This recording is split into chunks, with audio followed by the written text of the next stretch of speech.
In this enlightening episode of the Stop Doing Stupid Stuff podcast, hosts Andreas and Tim Keefe are joined by special guest Sherie Sloane, who brings a fresh perspective on the integration of yoga and meditation into the modern business world. With a rich background as a former CFO and a current yoga practitioner, Sherie discusses the transformative power of mindful practices and how they can enhance decision-making, reduce stress, and improve overall productivity in the workplace. The conversation delves into practical techniques like the 5-55 method and the importance of present moment awareness. Listeners will gain insights on how integrating short, effective mindfulness exercises can benefit individuals and organizations alike, fostering a healthier, more focused work environment. Let's begin! Hey everybody, welcome to another super fascinating Stop Doing Stupid Stuff podcast with my co-conspirator Tim Keefe.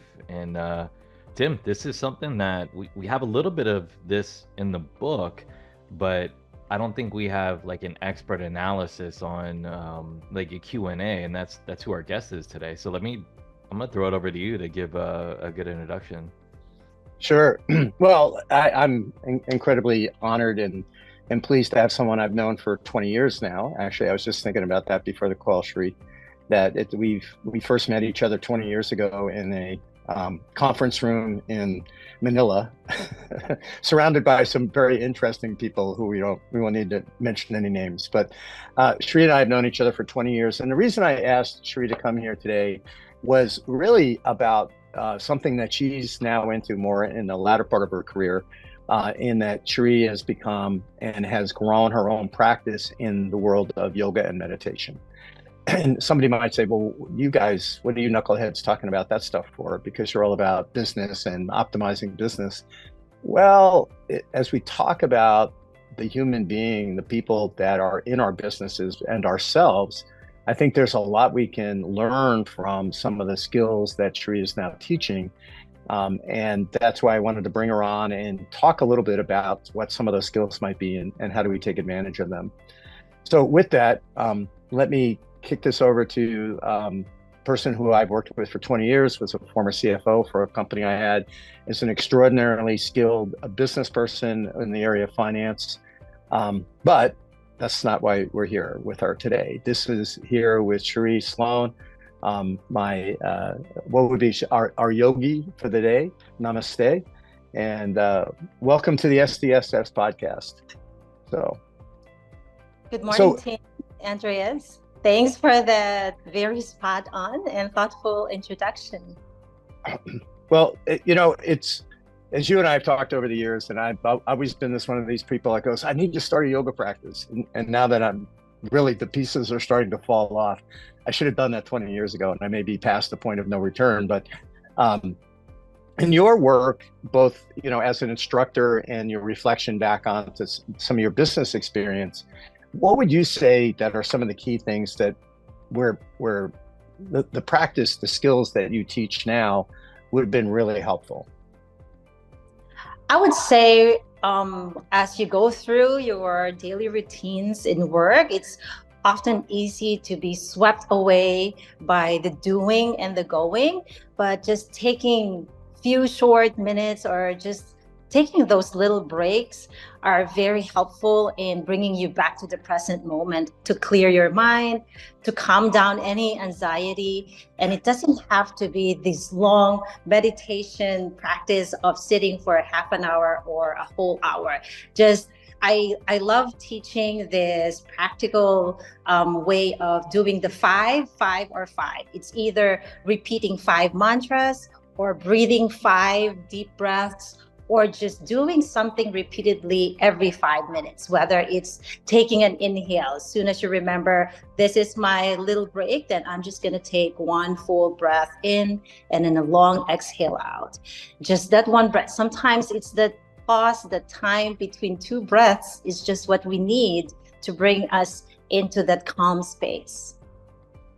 I think that's everything you just said, and I love that you use the word practical. Tim and I use the word practical a lot, because when we talk to executives and other high level people that maybe don't have the closest relationship with frontline workers, right? They're like, well, we just got to get a yoga room, or we got to get some music playing in the background or something like that. And we're both like, no, you need present moment awareness. You need, like, you have micro, segments of time, exactly as you just described, to make it practical and make it real for your people. Because a lot of times you're working with folks that have rigid schedules, right? They have assigned breaks and lunches that they've got to take at these times to not disrupt SLAs or whatever the case may be. And they don't really understand how they can I can say operationalize, how they can practically implement some of the things that you just talked about. I think it's really, really powerful, frankly. I'm just kind of sitting here stunned and thinking a little bit about that, the 555 that you just mentioned. And, we lose a lot of that.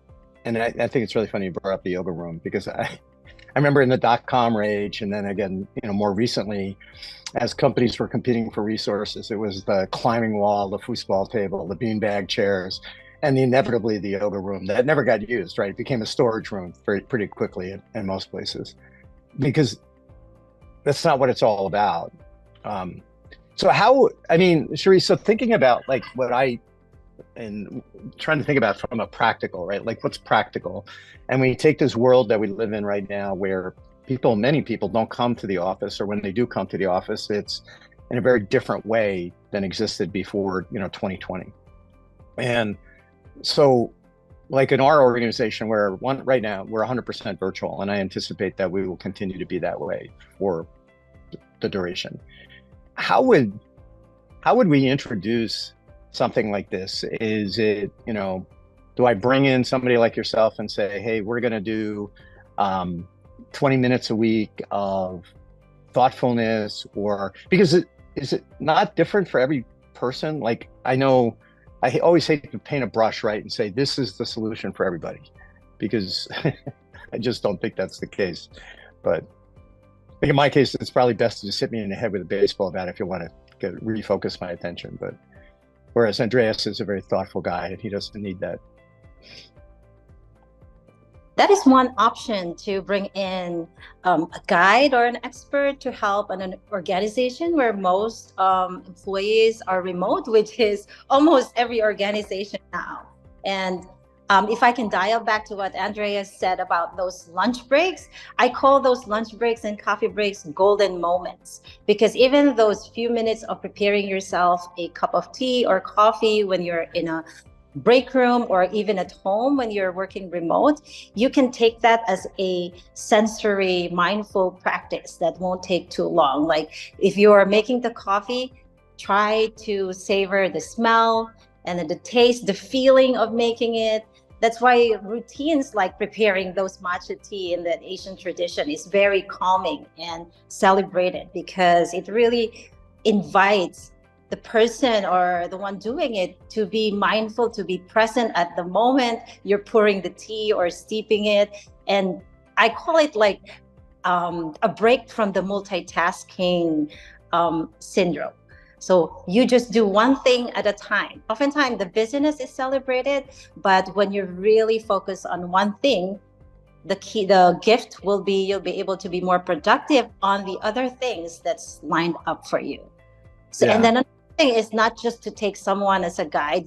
I always tell my students that they are the best teachers of this practice, whether it's yoga, whether it's Pilates or meditation, because I'm just here as a guide. Whatever they do, whether through their mindful breathing or movement, it's according to where they are at that moment or at that very day.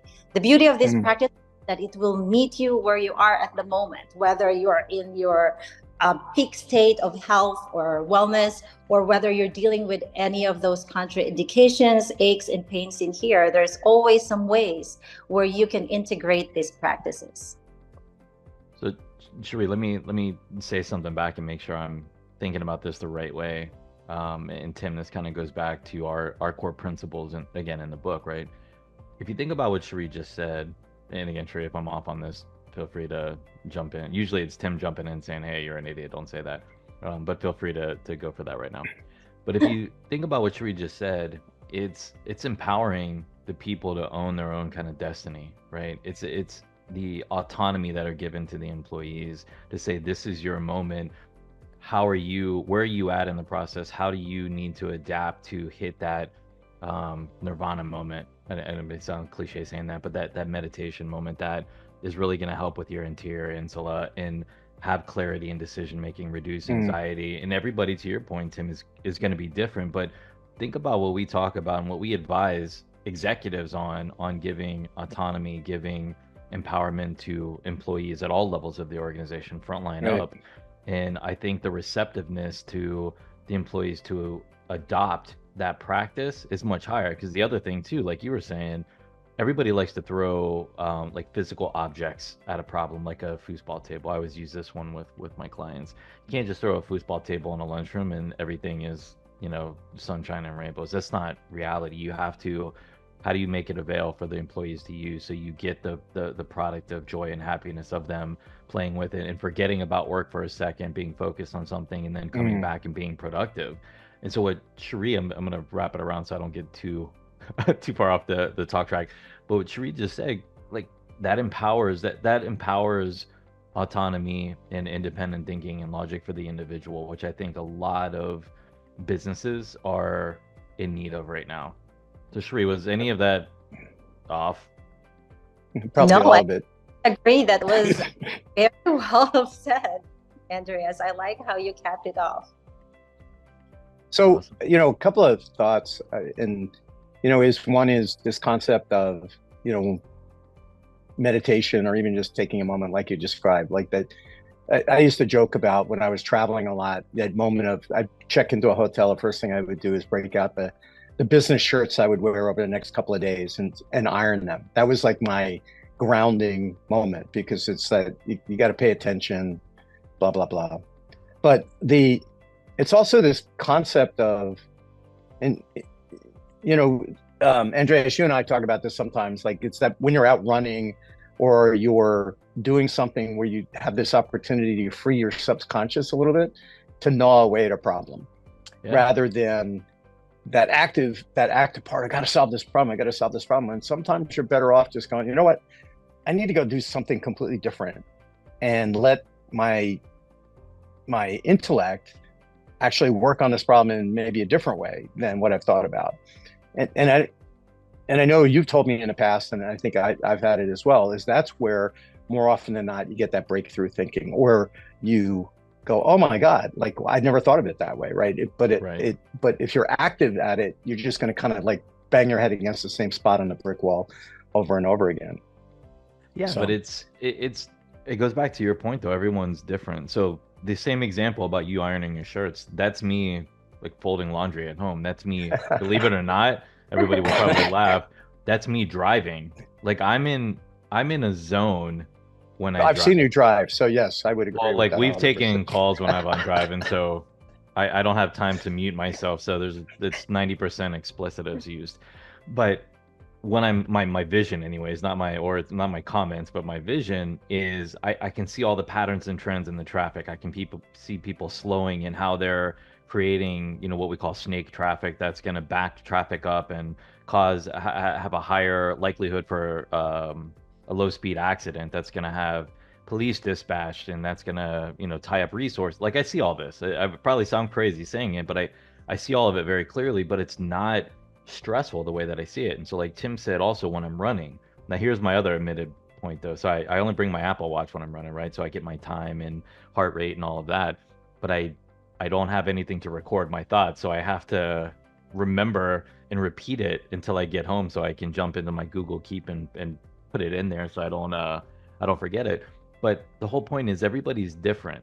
Everybody is going to look at things differently. I think you guys have probably heard the old expression of, you know, you have your best thoughts in the shower. Well, the thing is, there's certain environmental elements that are conducive on average to most people where they have good, clear, focused thoughts while they're in the shower. I mean, it's all formulaic, honestly.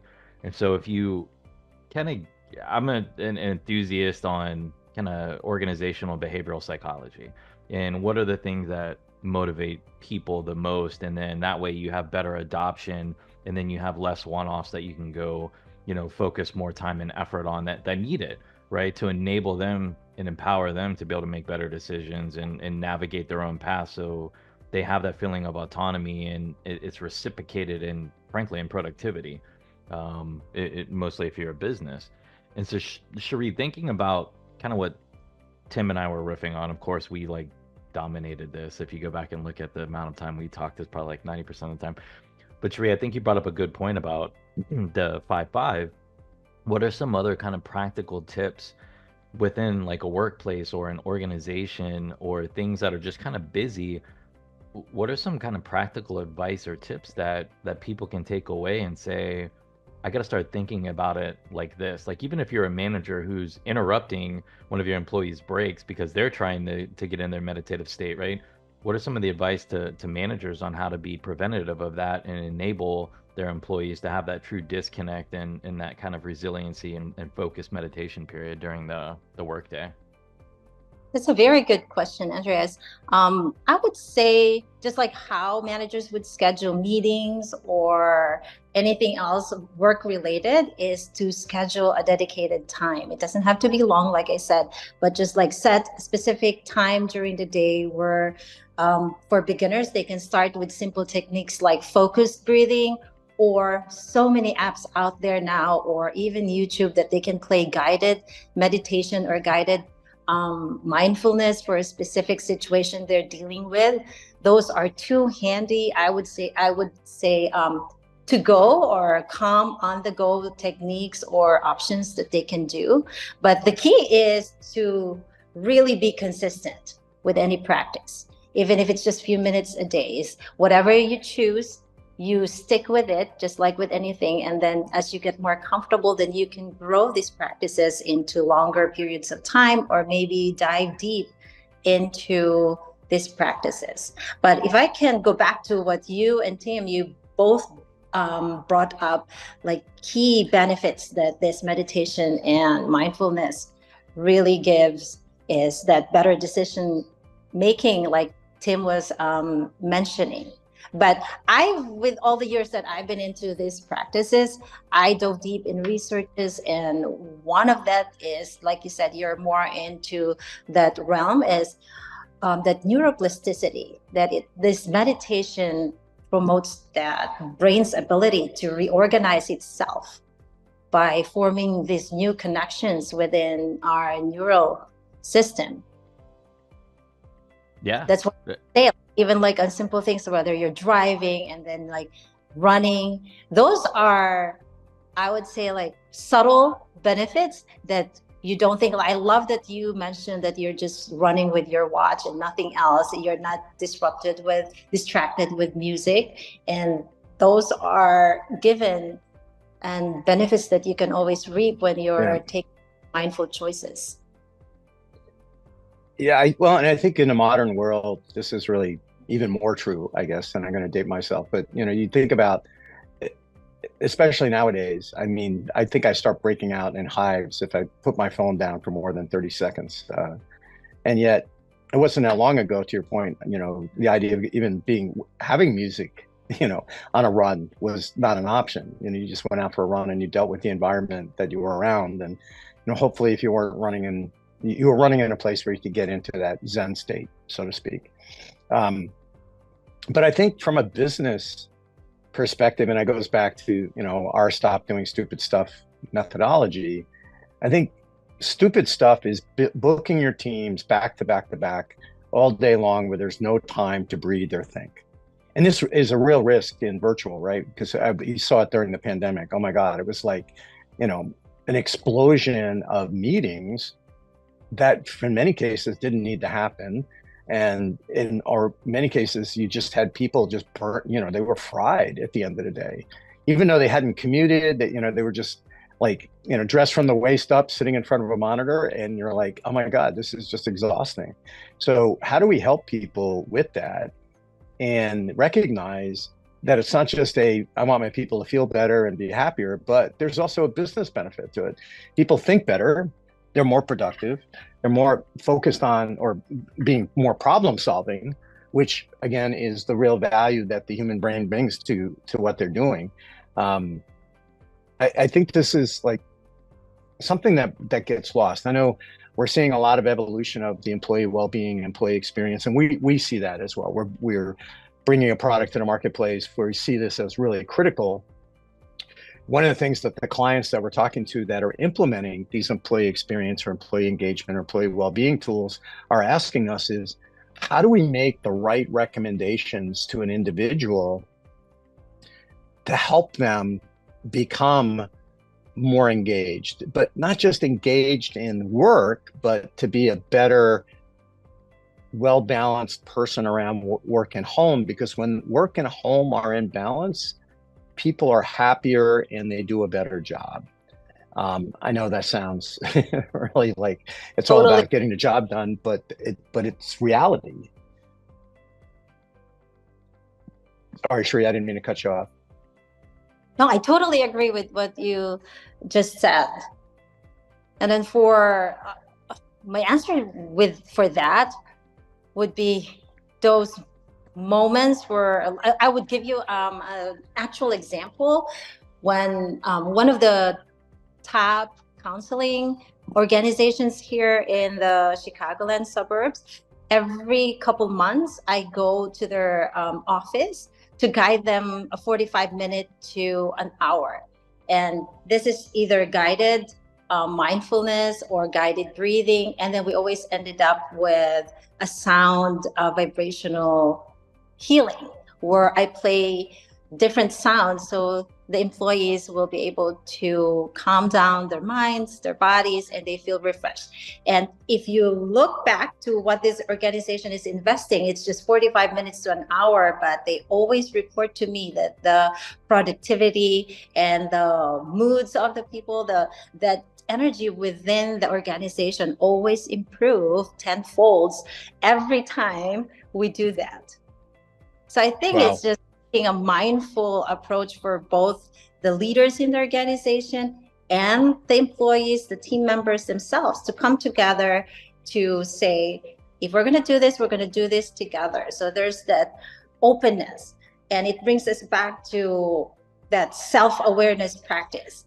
Every member of this organization or circle that we're part of, if we're willing to really step in to put the work, whether individually or as a group, will be really monumental for lifting that state of calm within an organization, and that will result to being productive members of that organization. Wow. Yeah, I couldn't agree more. And I know we gotta wrap, but there's so many different conversation strings from this, but like what I would love to leave everybody with is, think about what we just said. We're not telling you got to go, buy real estate or dedicate real estate or, make a room or buy fancy. This is stuff you can go do on your own. It's just a matter of prioritization for yourselves, because again, what Sherie just said, it's not just frontline employees, it's everybody. It could be the CEO of companies. It's everybody that should be taking advantage of this to be able to look at. Everybody's excited right now about AI and Gen AI and all the other things that are out there, but you got to figure out with some degree of clarity and decision making and decisiveness, and everything that Sherie is sharing on here helps with that, enables that. And the byproduct, the way that I see it, the byproduct is increased productivity, and it's all measurable. You can see it. Very well put, Sherie. Well, yeah, no, and again, thank you, Sherie, for being here and sharing this with us, because I obviously I think this is very important, or we wouldn't have been talking about it. But it is the investment of time, but it's not a huge investment of time. And I think the ROI, to put our finance hats on, is significant. In the 10,000x maybe terms of the ability of people to think more clearly, to feel more balanced. And the other benefit, I think, is people feeling that somebody cares, right? When a company is willing to make that kind of investment in something that may or may not have a direct business result, is really powerful. And I love the idea, Sherie, of like, maybe there is a coach like yourself, and I would highly recommend to anybody who's listening, if your organization is thinking about this, or really struggling with people getting outside the box, or struggling with some of the macroeconomic factors that are distracting people from being effective, I would strongly recommend maybe reaching out to Sherie as potentially becoming a coach to your organization. As I'm sitting here, I'm thinking about doing exactly the same thing, because again, it's not that we all need to be on the same hour or the same time frame, which would be very difficult for us, but it's the idea that it's important, and important enough that as a company, we're investing in it.